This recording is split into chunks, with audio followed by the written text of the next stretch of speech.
to stay the night with certain cousins. I wasn't allowed to cuss. I wasn't allowed to watch movies with sex or cussing. I wasn't allowed to listen to music with cussing. And so I think that always made me curious for those things, you know. So I was curious, but I was a good kid. I didn't get in a lot of trouble yet at this age. I was a virgin. I had no plans on having sex yet. My mother told me at a young age that if I had sex before marriage, I'd go to hell. And I believed that. It's what my mom told me, and I believed it. So she put the fear of God in me, and I had no plans on having sex until marriage. But when I was 15, I was living with my dad, and this is when the second most significant thing in my childhood happened. We had a neighbor that lived next door, and there was like 4 young girls, a brother, a mom, and a dad, and they were all my age. We were all, 14, 15 years old, and we would play with these kids. We would go to the house all the time. We were always at the house. This is who we played with on the block,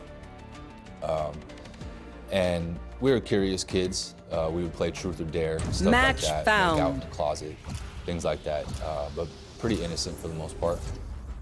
One day, I walked over to the house to see if anybody was home, knocked on the door, and the mother answered the door. And later on in life, I found out that she was actually an illegal immigrant. She barely spoke any English, but enough to get through a conversation. Warm up. Very choppy.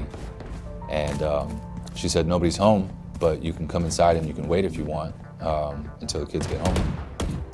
And that wasn't strange, I was at this house every day. The mother would cook dinner for us and stuff like that, so it wasn't strange. So I went inside, and as soon as I walk in the door, there's a couch to the right. So as soon as I come in, I sit down on the couch, and she says, why don't you come in my room and wait with me? So I said, okay. So I got up and walked into the room with her, and she said, why don't you sit down on the bed with me? And at this moment, I realized that this is getting a little personal. So I remember my heart beating out of my chest. I was nervous. I knew something was off, but I was curious about it. And so I sat on the bed, and she turned on the TV, and it was a full-blown Dominating. hardcore pornography film. And at this age, I had seen magazines, Maxim magazines, Playboy magazines, but I've never seen porn like this before. So she introduced me to that. She turned it on and just started watching it with me. She asked me if I liked it. I said, yeah, I like it. And she said, why don't you lay down? So I laid down on the bed. She got down off her side of the bed, walked over to where I was, and she started massaging my shoulders, my chest, my legs. And then she stuck her hand down my pants into battle. and started to I'm not massage tired. me. Are you? And she asked me if I liked it, and I said, yeah, I liked it. And she pulled my dick out and she started giving me head. And that was the first time that I've ever felt that, ever experienced that. And I remember being extremely nervous, but I liked it. It felt great, and it was the first time I had experienced any of this. I wrote about this situation in a song. I want to share the lyrics with you. Before I continue on with the story, I said I was 15, she was 36. I give to her my innocence. This filthy bitch put a filthy flick, put her silky lips right on my dick. Killed. Admittedly, I was nervous. I never felt this. I like it. I love it. She fucked me. I'm ruined. She is selfish. A rotted seed planted by the devil himself. For this seed would grow like weeds, contaminate to oneself. Forbidden fruit, forbidden you, forget to spit out this pitiful. You bit the sweet deceit, the sweet is at your feet. Satisfaction, grasp it quicker than a New York minute. Stupid, you consumed up in it. Switch or meet your doom within it. Hit your knees, hold crucifixes, too suspicious. Who can fix this? I'm a nuisance, plead forgiveness. Hit my knees right after the puberty. That's the only time that I've ever spoke on this situation. It's an older song. It's a song I put out when I first started making music. A lot of people haven't even heard this song. But to get... How old are you now? 33. It's with you all these years. Yeah. I think for a long time, I just pretended like it wasn't a big deal. It wasn't until much later in life, in the story, that I realized, wow, I can't believe that I went through that and didn't think it was. Rest. So She said, I don't have time right now. The kids and my husband will be home soon, but I want you to come back later tonight, and I'll let you in the back door. So I said, okay. So I came back that night. The husband was gone. He worked nights. The kids were all asleep, and she brought me in through the back door, and she showed me how to have sex. I lost my virginity. She was 21 years older than me. She showed me how to have sex. She showed me the position. She showed me how to go deeper. She showed me how to please her. I think that was her, to teach this young boy how to please me, and I became addicted to that. Everything I felt that day. Imagine being a 15-year-old boy, good kid, virgin, hadn't seen pornography yet or nothing like that, and all in a matter of 20 minutes, I'm introduced to all of this. And she opened up that door, for the devil to come in, and he didn't just come in quietly. He busted down the door and came in with friends, and so that was the start of my sexual addiction. I wanted that feeling all the time. I thought about sex all the time. I became addicted to pornography. I remember living at my dad's house. We didn't have internet. We didn't have Wi-Fi. I had a PSP, a PlayStation Portable, and you could use the internet on those things. We didn't have Wi-Fi, but the neighbor across the street did. So I would sneak out in the middle of the night, and I would sit in front of the neighbor's house and steal the Wi-Fi to download pornography. Even worse than that, we lived in the desert. There wasn't a lot in Las Cruces yet. It was a lot of just open desert. And when we were kids, we would walk through the desert looking for snakes and lizards and stuff. But I started to find porn magazines scattered throughout the desert everywhere. And my only guess is that they were left behind. 10 kills remaining. And so after a while, I would stop looking for lizards and snakes, and I started going into the desert just to collect these magazines, and I'd bring them home and keep them. Dirty magazines left behind by homeless people, and I'd go looking for them and bring them home and keep them. It's crazy. So porn addiction, sexual addiction, and what I experienced that day was forbidden fruit. This is the way that I like to explain it. She was married. She was 21 years older than me. She was the mother to my friends, and I had to sneak around, to have this relationship with her. So everything about it was forbidden. And so as my sexual addiction grew, it wasn't enough for me to just have sex with women. I wanted something forbidden. I wanted that chase. I wanted something I wasn't supposed to have. And that ruined a lot of relationships, a lot of friendships. I've slept with friends, girlfriends, friends' wives, friends' sisters, sisters of sisters, my sister's friends. 5 kills remaining. Are forbidden relationships the only ones that interest you? No, I wouldn't say the only ones, but it was definitely what made me feel that adrenaline again, that adrenaline rush that I was searching for. I had, regular relationships, but those ones made me feel. I think it somehow made me feel in control, or a sense of 1 kill remaining. Revenge or empowerment. I was addicted to the chase, I guess you can say, and just having something I shouldn't have had. And then, like I said, the sexual addiction, that started to introduce alcohol and drugs, because it was all intertwined.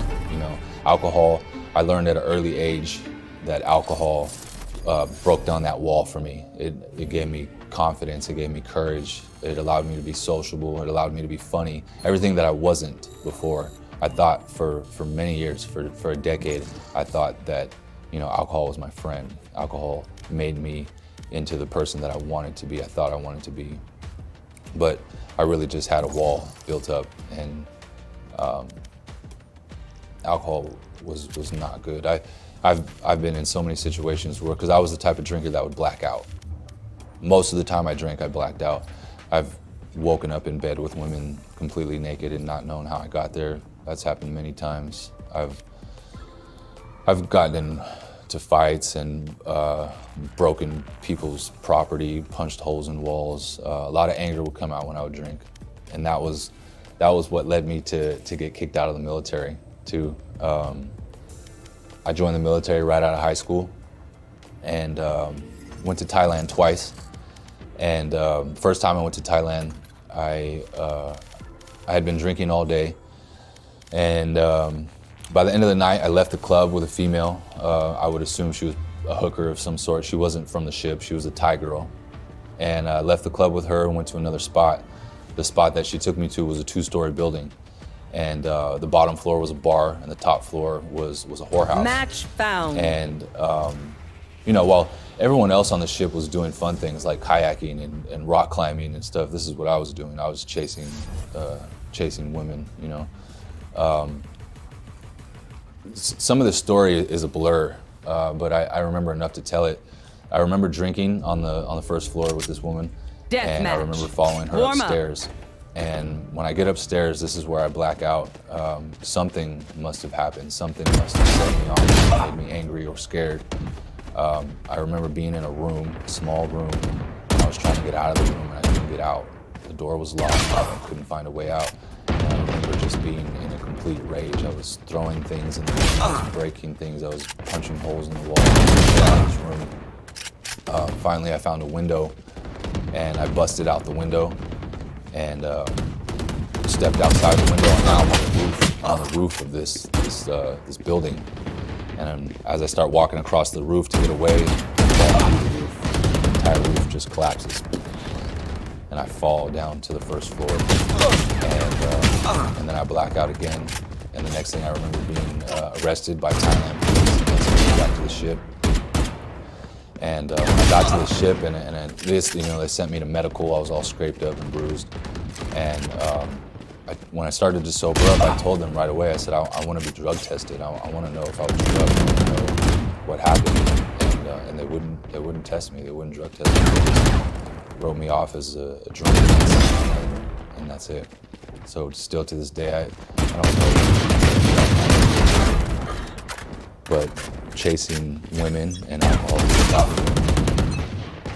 Luckily, the Navy didn't kick me out after that. They gave me a chance. They sent me to anger management through the military. They sent me to AA through the military. I was in the military for 2.5 years, and for 6 months of that time, I was on restriction. I was always in trouble. Restriction means I had a badge with a big R on it, and I couldn't leave the ship. If we were home in San Diego, or if we were out in another country, I couldn't leave the ship. I was stuff like that. So after I did my anger management, my AA, all my restriction, a year later, we're back in Thailand again. And because I finished all my punishment, I was able to go off the ship, but I had to be back at a certain time this time. I didn't come back. I didn't come back to the ship. Found myself with women again, Thai women. This time, got a hotel room with some friends, and we brought a handful of hookers to the hotel room. Had a big orgy, recorded it all. That video's probably uploaded. And I was supposed to be back on the ship, and I stayed out.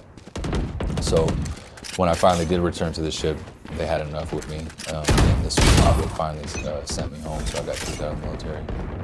And when I went home from the military, I finally decided that I wanted to settle down. I finally decided that I wanted to be with one woman, try to relax, stop the drinking, stop all that. And I got slapped in the face. I met a girl at a restaurant I was working at. And any relationship that I had ever been in prior to the relationship I'm in now started with sex. All my relationships started with sex. That's how neutralized. So I met this girl at a restaurant. We were working together. We started hooking up. And we were together 7 months. She got pregnant. And I was looking forward to being a father. I was ready to settle down. I was going to use this as something to be responsible for and to have a bigger purpose in life than just party and sex. So we told the whole family. Everybody was in tune with what was going on. We were going to have a baby. And we had some issues. As a matter of fact, before she got pregnant, we had broke up just for a short amount of time. And in that time, I was already sleeping with other women, and she found out, so that was really hard for her to accept. She calls me up one night when she's pregnant, and we're expecting the baby, and she says, I'm getting an abortion tomorrow morning, and there's nothing to do about it. And that was the last time that I ever seen or heard from her. So, slap in the face, you know. I finally tried to settle down and do that whole thing, and it didn't work. So then, that's when I started doing it. That's when I started doing cocaine, Molly, ecstasy, partying. Stopped working for months. Slept on my mom's couch. And the sexual addiction grew stronger. At this time, I got into like meeting women on social media, and I would even meet women that lived out of state. I would get them to fly to California just to be with me for the weekend, and that was taken out. Just partying and sex, drugs, alcohol. I was lost for a long time. My mom would come home from work, and I'd have a woman on the couch. Come home from being gone for the weekend and find me in her bed with another woman. It's disgusting. It's disrespectful.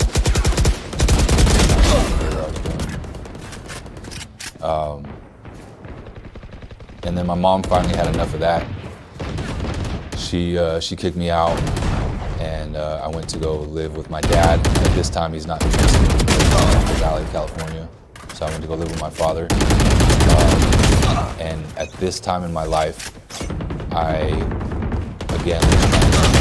was trying to be sober. I was trying to stay away from women. And, throughout all this, I've never seen a counselor. I've never talked to a therapist, nothing. 10 I've kills tackled remaining. this on my own, my entire life, just between me and God. I believe in God. I pray a lot. I was raised in church, so that's my mom put in my life at a young age. And it's just been me and God the whole way. Just a lot of prayer, a lot of trial and error, a lot of failure. But I never gave up on myself. 5 kills at remaining. This time, I started to have this voice in my head, and God was telling me, I have something special for you. You have to get clean. You have to be sober. You have to stop chasing women. And that voice was so strong, man. Every time that I'd go out and do my thing, next morning when I woke up hungover, I heard that voice. You gotta stop. I have something for you, but you gotta stop. You gotta get clean. And I battled with that for years. And then I met a woman who's my wife now. And she was the most pure woman I've ever met. She was good. She was not like any other woman that I had ever had a relationship with, and I knew that right away. And I knew that this was part of, what God was telling me. And for the first time in my life, I was, I guess you could say, forced to fall in 1 love kill with her remaining. without sex. My wife was a virgin when I met her, and I had no intentions on taking that from her. So we were in a relationship, and we fell in love, and we built a friendship, and that was the first time I ever experienced that.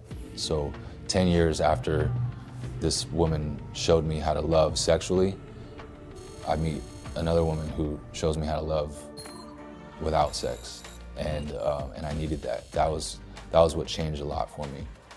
And my wife, she came into my life and she helped me with my sobriety. She helped me clean myself up, and now we're married. We've been together 9 years. We're married. We have a 5-year-old boy. I've been sober from drugs for 5 years. I'm still on my journey with alcohol.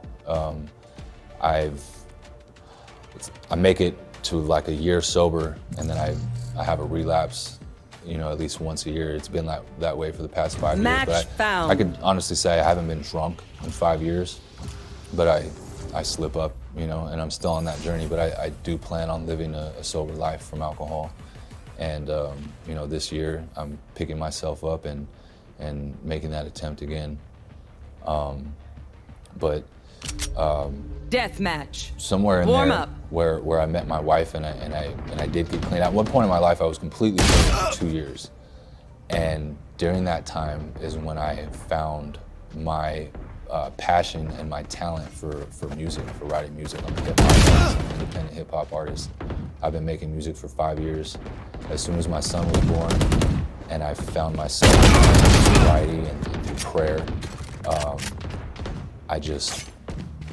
prior to when my son was born, I had never wrote music. I had never tried to be an artist myself. I mean, nothing at all. You could ask people who I grew up with, school, never at all.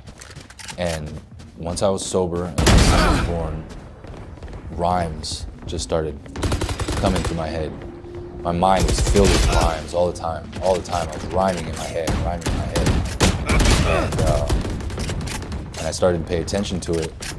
And then one night I was laying in bed, I couldn't sleep, and I had these rhymes in my head. I pulled out my phone and I started writing my notes. Remember, and at stay that out of the moment, fire.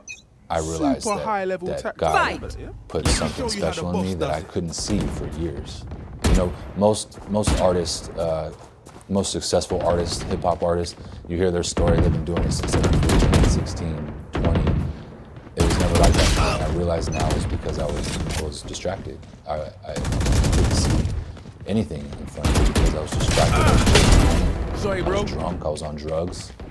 And as soon as I let all that go, I found inside me. Healers down. I'm a phenomenal artist. I have a special way with words, with lyricism, storytelling.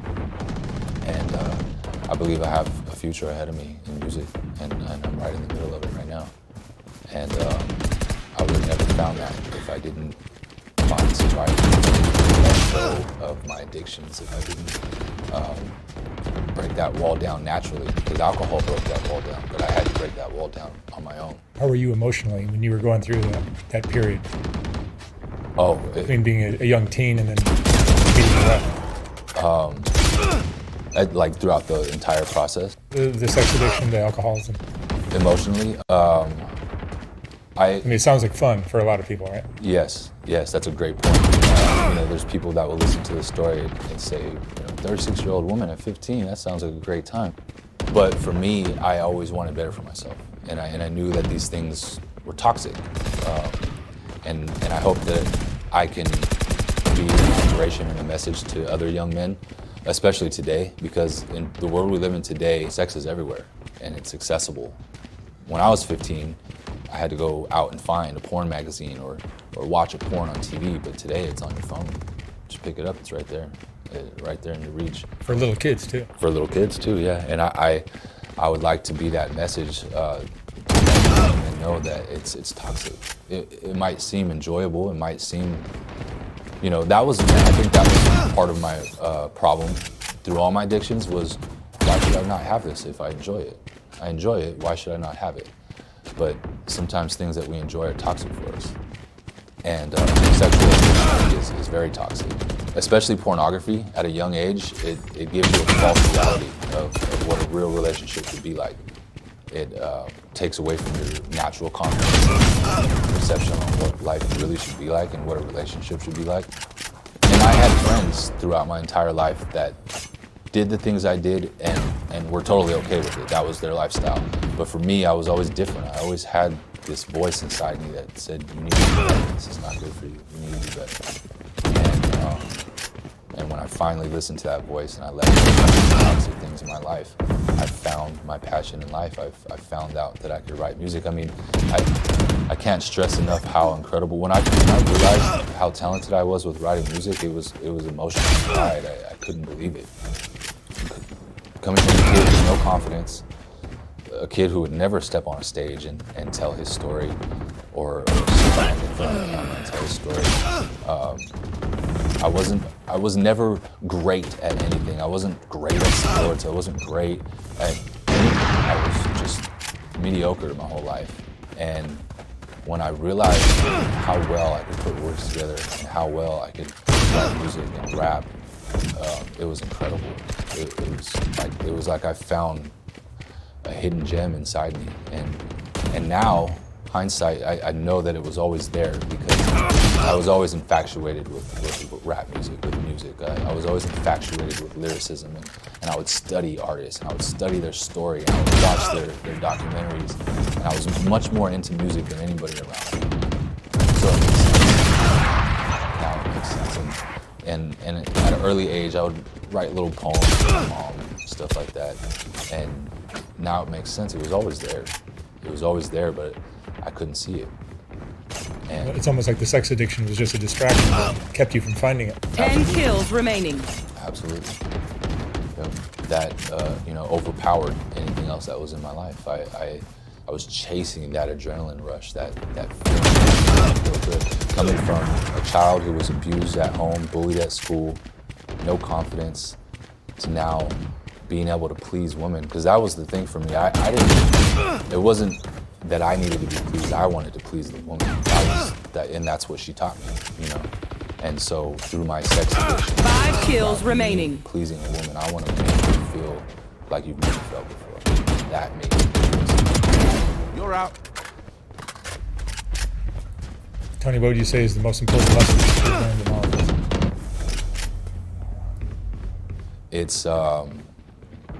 It's always been me versus me. I could blame it on my stepdad, I could blame it on her, but it's always been me versus me. I always had the angel on my shoulder. I always had that voice in the back of my head. I always had the desire to want to do better. And I was fighting myself the entire time. I was fighting myself the entire time, and you just have to get to the point where you're done beating yourself up, and you have to take control. You got to sit in the driver's seat, and you have to take control and find a way to be disciplined. Find a way to be the one in control, because it's you versus you. Your situations in your life may affect you, cause you to do 1 these kill things, remaining. but you're in the driver's seat the whole time. It's nobody else's fault. Dead. It's nobody else's. It's in nobody's hands but yours. And if I can do it, anybody can do it. And I'm certainly not against therapy or having a counselor or anything like that, but I've never had one. Never had one. It was always me and prayer and just battling myself. And I got through it. I'm happy now. I'm sober. I have a beautiful wife, a beautiful son. I live a good life. And this life, as fun as that life sounded, all the women, all the partying, did I enjoy it during the time? Of course I did. But I'm so much happier now. I'm happier now, I'm complete. And I'll take this life over that life any day. Excellent story. Thank you. Tony, thank you so much for sharing it. Thank you for having me. Good luck with your music. Thank you.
Match found.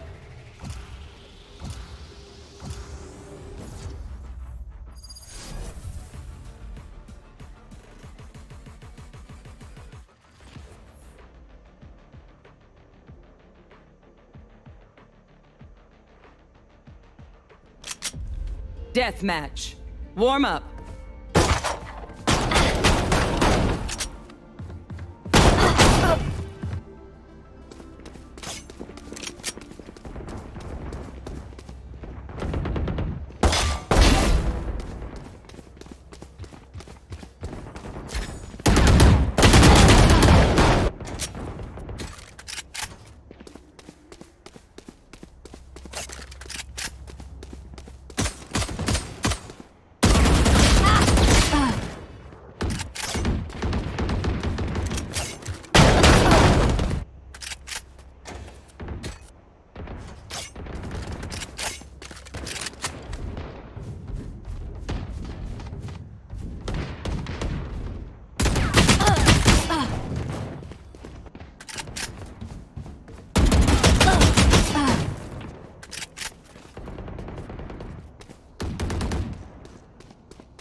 Stock back up.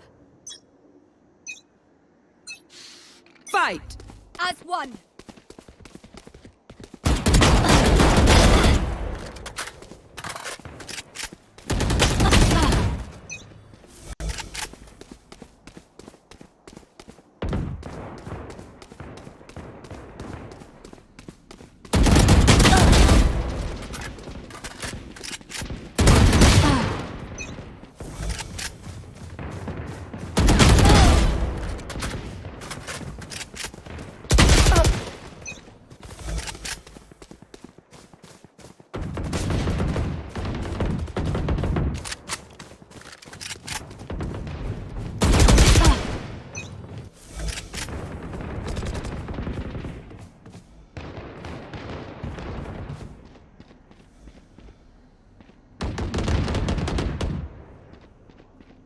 Thanks a lot, Frank.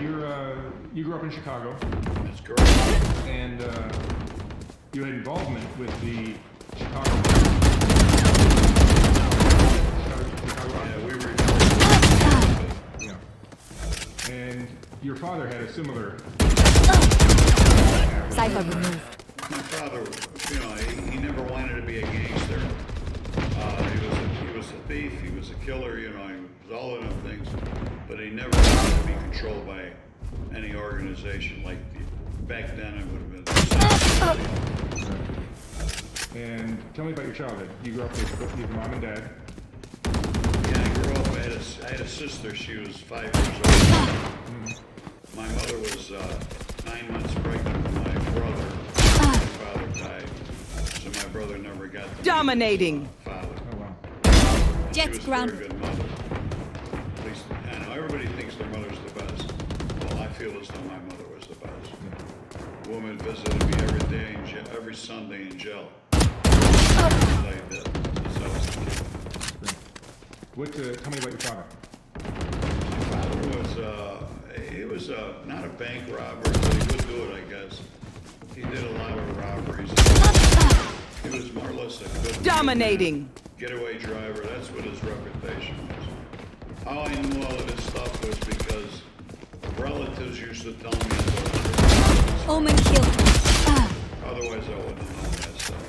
I just knew my father when I was a kid had a violent temper, and he was very providing for the house.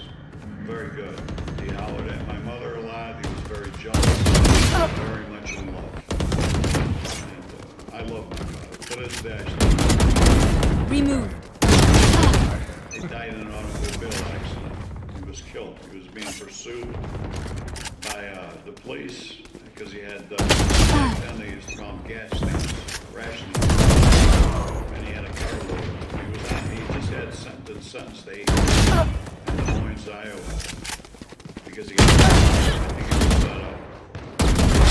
Omen killed. Field behind him, and he had more of these stamps in his car. And he took off, and he got killed in the car accident. And there's a connection between your father and so you met Tony Spalato, this Chicago mobster, when you guys were kids, I right? guess Tony Spalato met at a very young age. I'm assuming he was about 12 years old, or maybe 11, somewhere around there. It's been a long time, but it was around there. And my mother finally sent me out. She says, "You gotta, you know, go make money. Here's a shoebox. Make a shoebox." So I made a shoebox. 10 kills remaining. Bags before then. I was climbing up the pole and reaching in the bag, grabbing nickels out and running. Finally, they start chasing. That's how they sold newspapers back then. Newspaper. Yeah. Yeah, they were a newspaper. Design your liner. You drop a nickel in and take a paper off. Well, I dropped my hand in and took all the money out. Yeah. So I, finally chasing. Stand down. So that's when I start shining shoes. And the main street that I hung on and been up and down all my life is a street called Grand Avenue. So I'm on one side of the street and I hear a voice yelling at me, "You're in my territory. Get out of here." And I look across the street and I see a guy. Omen killed. So he starts walking towards me. I walk towards him. Enemy He says removed. to me, "This is my territory." you need to get out of here or I'll bust your head. 5 kills remaining. Look up at the street sign and I said, I don't see your name. What's your name? And he said, watch. I don't see your name in that street sign. And I'll be back here tomorrow. And he said, well, when I come back tomorrow, I'm busting your head. I said, I'll be back. So the next day I come back. Message sent. I was there every day for a week or two. And I didn't see this little guy.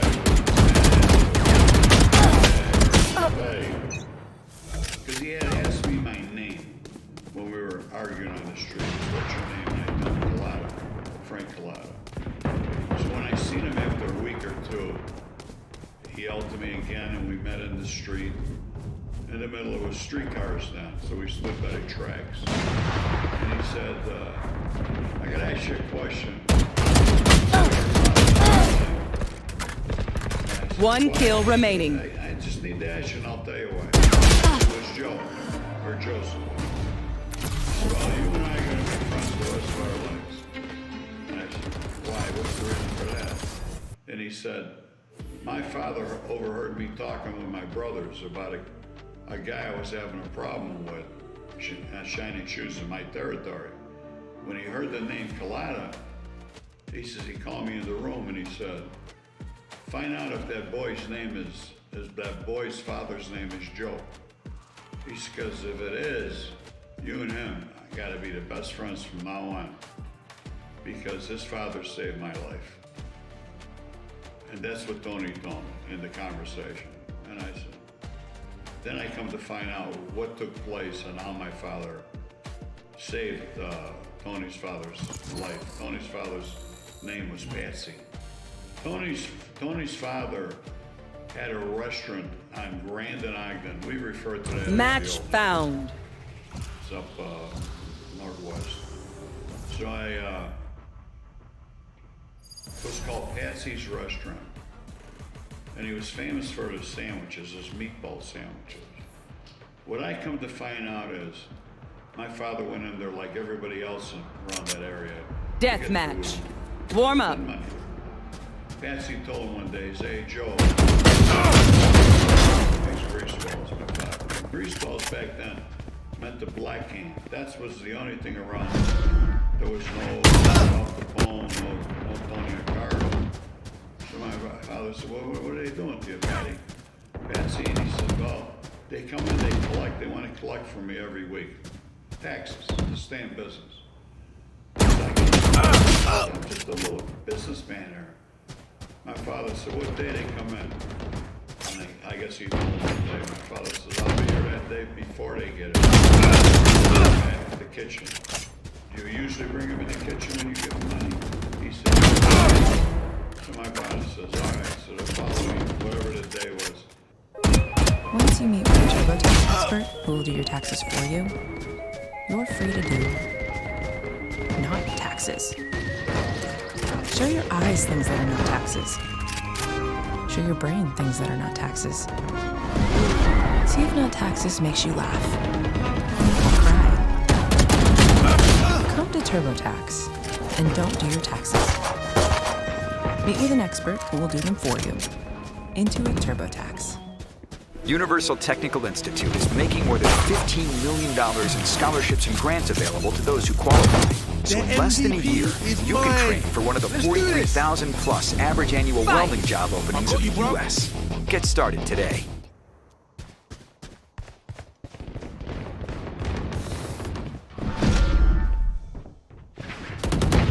He came in with two of his kids, and they waited in the kitchen.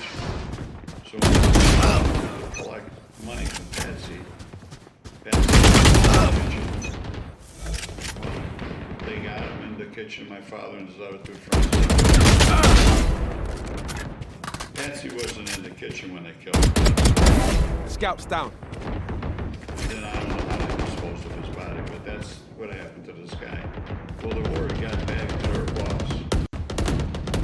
Bruce Weller used to walk up and down the street.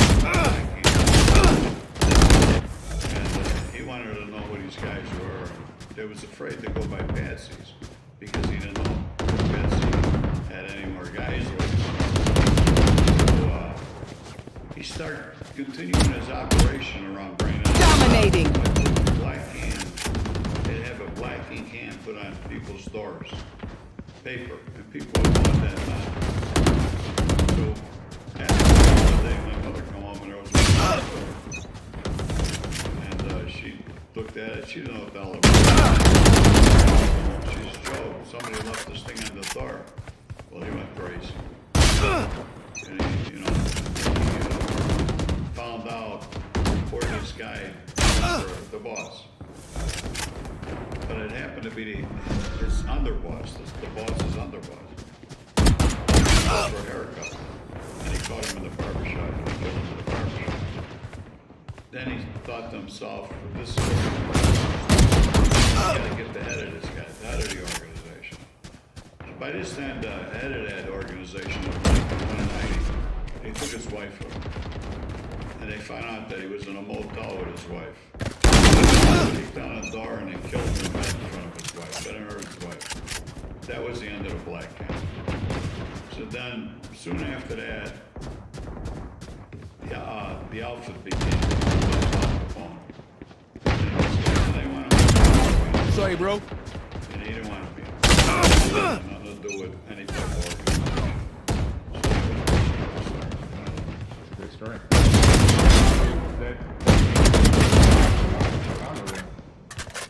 Well, yeah, I guess. See, there's a street in Chicago, and most of these guys that were connected to Al Capone lived on that street in Chicago. It was called Taylor Street. And that's where it's called the 42 gang come out. That means there was 42 bosses. 42 guys that were making it. They came out of that area, Sam Giancana. But I'm not just doing them. And they all come out of that neighborhood. All old guys. Right now they've been over 100 and some years old. And Tony Ricardo, as a matter of fact, lived in the house in front of our house when I was maybe 4 or 5 years old. I didn't know. He was probably not nobody back then. I like Sam J. I would always refer to him as a You've had so much. I understand the interaction I've had with monsters like Zero. Just pick 2 or 3 that you think you can do it. Milwaukee Phil,